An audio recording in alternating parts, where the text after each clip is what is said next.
Assalamualaikum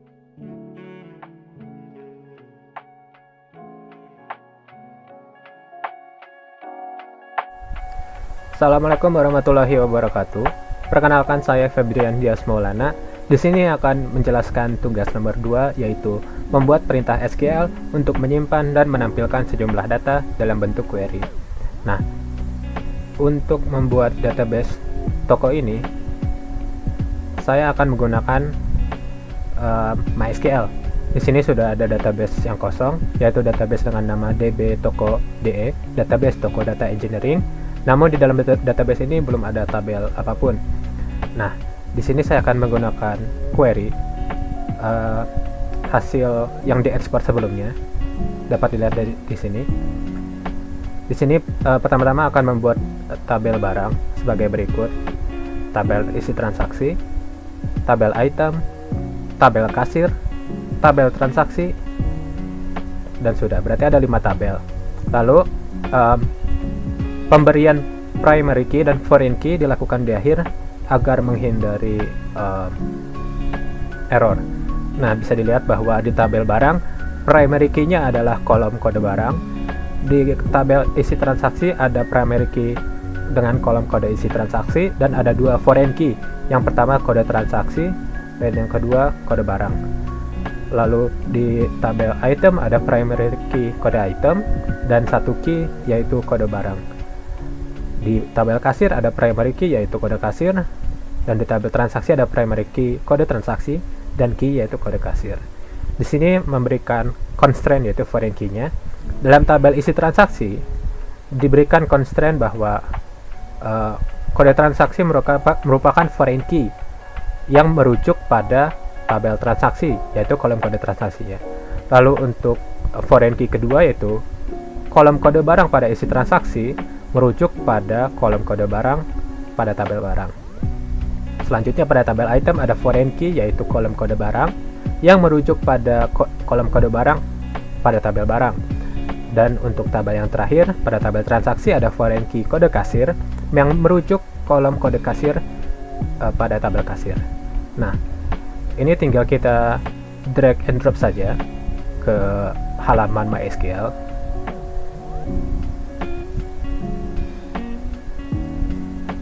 Lalu kita tunggu MySQL selesai melaksanakan query-nya.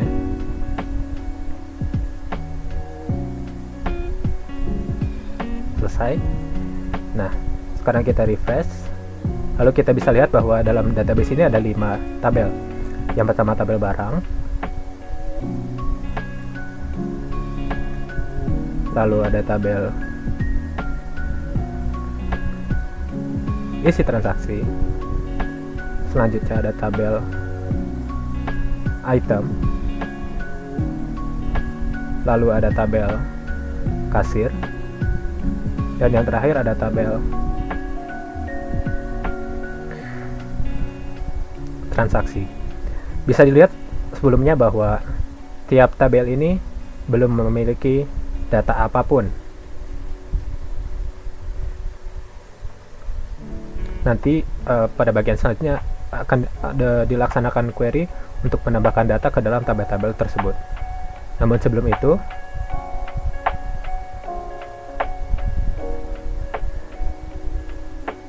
melalui desain ini kita bisa melihat secara singkat bagaimana relasi yang dimiliki antar tabel dan ke tabel yang lainnya.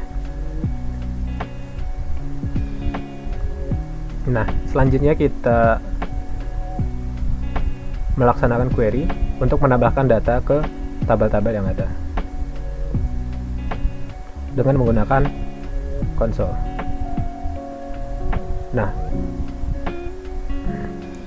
untuk query yang pertama kita akan mengisi data ke dalam semua tabel. Untuk mengisi data menggunakan kata awal insert into, tabelnya apa, barang, lalu dituliskan kolom-kolom apa aja yang ingin diisi datanya, lalu selanjutnya kata kunci values, dan selanjutnya diisi data yang ingin dimasukkan. Di sini akan dimasukkan 3 data ke dalam tabel barang. yaitu data dengan nama barang Oreo, nama barang Indomie, dan nama barang Fiesta.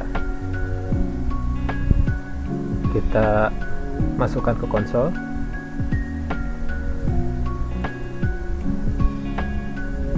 Three rows inserted berarti penambahan datanya berhasil. Kita cek. Bisa dilihat bahwa nama barang 3 tadi berhasil masuk, yaitu Oreo, Indomie, dan Fiesta. Selanjutnya kita isi tabel yang kedua, yaitu untuk tabel item. Kurang lebih kata kunci yang dipakai sama.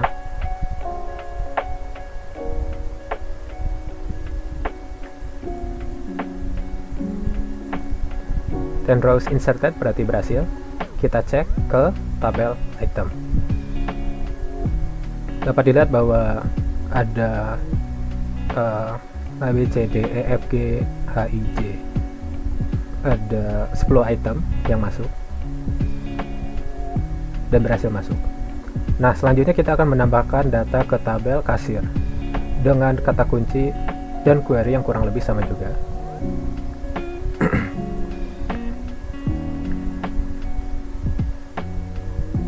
Two rows inserted. Kita cek. Bisa dilihat bahwa di sini ada kasir dengan nama Jojo dan kasir dengan nama Andy. Nah, ke tabel selanjutnya itu tabel transaksi. Kita masukkan query berikut.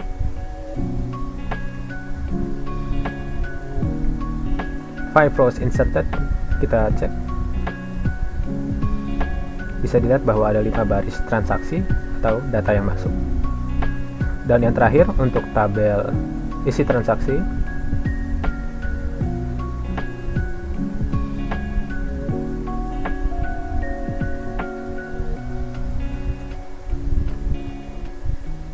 ten rows inserted.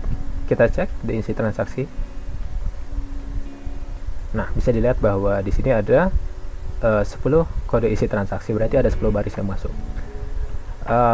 Sekarang ke query nomor 2, yaitu menampilkan data barang yang ada.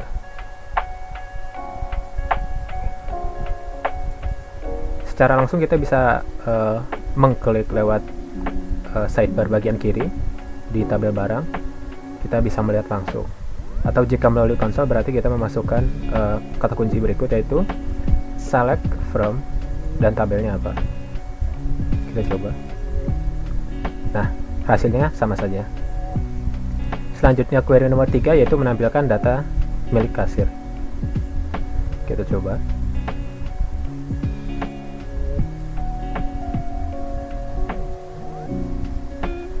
Ini merupakan data yang tadi, yaitu data nama kasir. Ada nama kasir Jojo dan nama kasir Andi. Kita bisa cek lewat sini juga. Hasilnya akan sama saja. Nah, selanjutnya untuk query nomor 4, yaitu menampilkan ringkasan barang yang terjual pada suatu hari. Pertama-tama kita sebagai contoh, karena di sini yang diminta adalah ringkasan barang yang terjual pada suatu hari, berarti kolom tanggal transaksi, kolom tanggal dan atau kolom hari ada pada tabel transaksi. Dan bisa dilihat bahwa pada data yang kita miliki hanya ada 3 variasi hari, yaitu pada bulan 10 tanggal 2, pada bulan 11 tanggal 5, dan pada bulan 11 tanggal 22. Maka dari itu di sini ada 3 variasi query. Yang pertama, ringkasan barang yang terjual pada tanggal 2 bulan 10. Kita coba.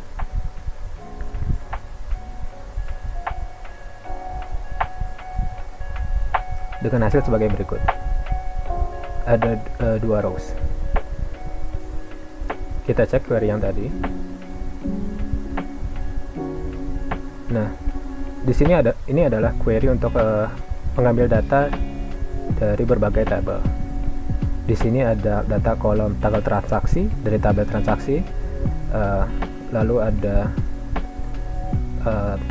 data jumlah barang dari tabel isi transaksi, namun dengan fungsi sum, nanti akan dijelaskan. Lalu ada data nama barang dari tabel barang, dan semuanya dari tabel Untuk data yang berasal dari tabel transaksi maka dari from transaksi, lalu di left join dengan data dari tabel isi transaksi dengan ketentuan kode transaksi pada tabel isi transaksi harus sama dengan kode transaksi pada tabel transaksi. Begitu juga dengan data dari tabel barang. Nah, di sini ada aturan where, di mana tanggal transaksi dari tabel transaksi harus bernilai 2020 10 2. Berarti di sini tanggal transaksi yang harus muncul adalah sebagai berikut, yaitu untuk tanggal 2 pada bulan 10. Lalu di sini ada group by, kolom nama barang, tabel barang. Maksudnya di sini adalah kita tidak ingin ada nama barang yang sama berada pada baris yang sama. Bisa dilihat bahwa di sini hanya ada Fiesta dan Indomie. Dan di sini adalah korelasi dengan fungsi sum tadi. Sum di sini maksudnya adalah menjumlahkan jumlah barang yang ada jika nama barangnya sama. Jadi misalkan sebelum di sum ini, misalkan Indomie ini ada jumlah 5 barang pada baris 2, namun pada baris 3 juga ada jumlah 5 barang dengan nama yang sama, yaitu nama barang Indomie. Nah, untuk menghindari repetisi atau perulangan nama barang, maka dilakukan sum sehingga jumlah nama barang Indomie ini menjadi satu baris, dan juga nama barang Fiesta ini menjadi satu baris, yaitu ada 2 barang. Jadi fungsi sum dan grup ini adalah menghindari repetisi nama barang dan menyatukan jumlah barang sehingga menjadi satu kesatuan. Nah, lalu kita coba variasi hari lainnya, yaitu variasi untuk hari tanggal 5 pada bulan 11. Nah, di sini juga sama, yaitu tanggal transaksinya untuk tanggal 5 dan bulan 11, dan di sini ada 2 barang, yaitu Indomie dan Oreo. Lalu kita coba untuk variasi query ketiga.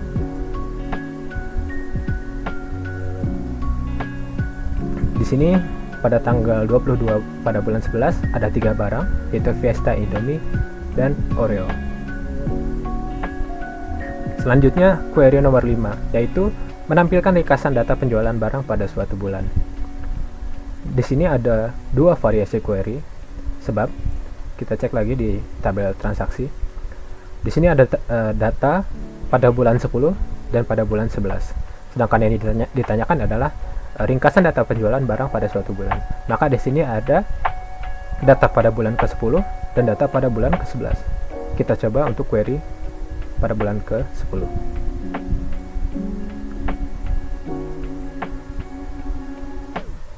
Bisa dilihat bahwa tanggal transaksi yang muncul hanya adalah pada bulan ke-10. Di sini ada nama barang Fiesta dan nama barang Indomie. Lalu ada produsen barangnya dan ada jenis barangnya. Di sini berdasarkan query tadi, penggunaannya mirip dengan query sebelumnya, yaitu ada fungsi sum dan juga ada fungsi group by. Jadi fungsinya sama, yaitu untuk menghindari repetisi nama barang yang sama, sehingga jika ada nama barang yang sama, misalkan Indominya ada 2, kita jadikan 1 dan jumlah barangnya disatukan juga. Hingga sebagai berikut.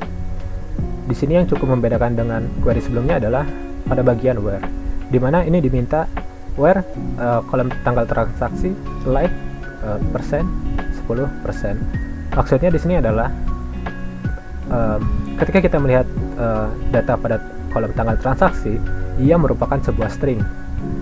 Kita ingin mengambil data yang hanya ada pada bulan ke-10. Berarti kita ingin semua datanya tuh memiliki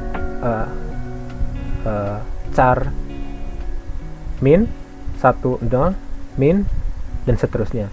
Ini maksudnya tadi like itu dia mencari huruf yang persen, terserah awalnya apa itu persen, dan terserah persen akhir itu akhirnya apa juga. Jadi dia mencari tanggal transaksi yang terserah awalnya apa dan terserah akhirannya apa, tapi di tengah-tengah string itu dia ada min 1 0 min, dimana kalau kita baca ini merupakan bulan ke-10, sehingga didapatkan data bahwa data yang muncul adalah data pada bulan ke-10.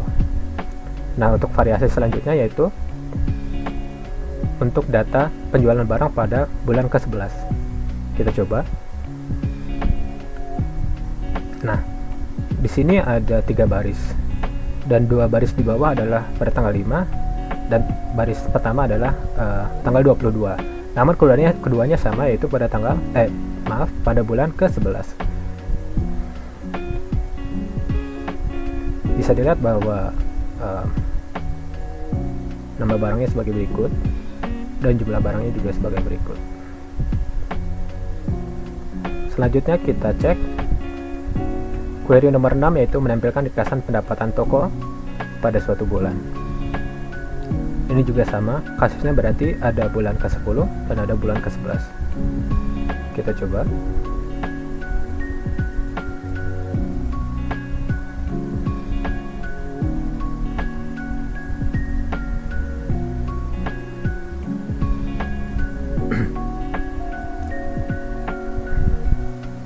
Jadi yang bisa dilihat bahwa yang muncul hanyalah satu baris. Kenapa? Jadi misalkan kalau pada tanggal kita lihat dari query-nya dulu. Di sini kurang lebih mirip seperti query sebelumnya, dan juga ada fungsi yang sama, yaitu sum terhadap total harga pada tabel transaksi. Lalu kondisi where-nya yaitu tanggal transaksi harus pada bulan ke-10, mirip seperti query sebelumnya. Namun di sini group by-nya menggrupkannya yaitu berdasarkan tanggal transaksi, sehingga hasil yang muncul dia tidak akan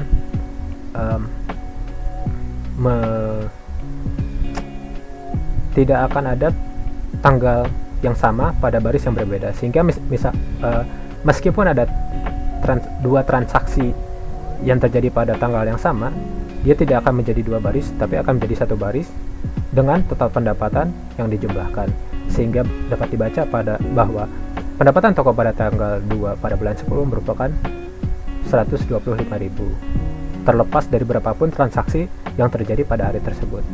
Nah, kita cek pada variasi bulan ke-11.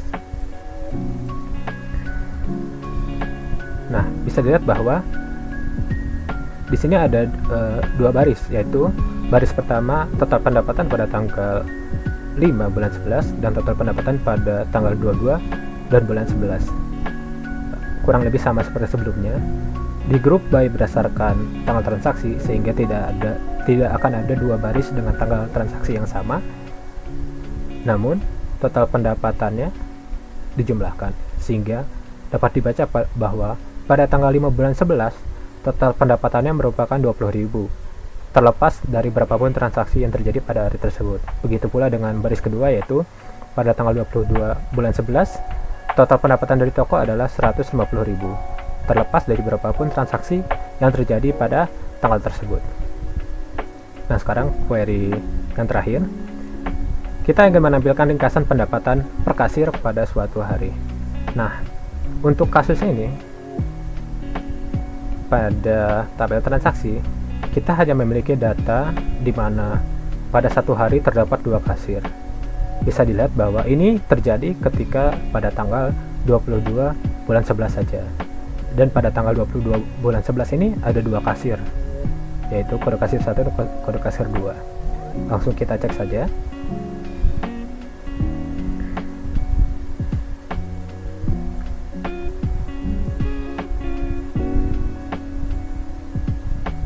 Nah, kita cek berdasarkan query-nya terlebih dahulu. Yang ditanyakan adalah total pendapatan per kasir pada suatu hari.